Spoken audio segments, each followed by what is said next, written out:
мына оқулықты қандай ұзындық өлшем бірлікпен өлшеуге болады? Айта ғой. Сантиметр. Дұрыс айтасың, әрине. Ал біз дәптерді, оқулықты немен өлшейміз? Сантиметр. Ұзындық өлшем бірлік сантиметрмен өлшейміз. Тағы да немен өлшеуге болады? Өлшеуішті қалай айтамыз? Өлшеуішті метр деп атаймыз. Ол ұзындық өлшем бірліктері. Немен өлшейміз? Айта ғой. Біз оны өлшегішпен. Иә, сызғышпен өлшейміз, иә?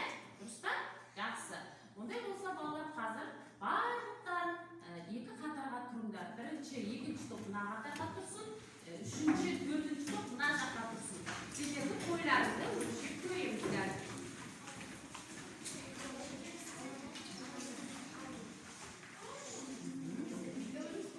Сіз тұра қаламыз.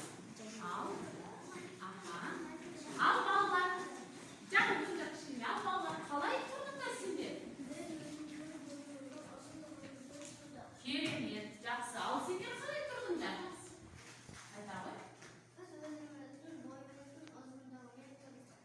Жақсы. Балалар, сендер бойларында көз мөлшермен, яғни бойларының ұзындықтарымен тұрдыңдар. Енді бүгінгі сабақта біз балалар бойымызды метр өлшем бірлігімен өлшеп үйренеміз. Отырыңдар орындарына. Бұндай болса, балалар, бүгінгі сабағымыздың тақырыбы қандай болмақ? Айта ғой. Метр, жақсы. Сабағымыздың мақсатын айтқанда қалайшы, балалар? Сабағымыздың мақсатын айта ғой. Шамаларды өлшеу және Ұзындық бірліктерін ұзындық бірліктерін сантиметр, дециметр, метр түрлендіруді үйренеміз. жақсы отыра ғой. Бағалық критерий, балалар, ұзындық метр өлшем бірліктерін қолданып өлшейді.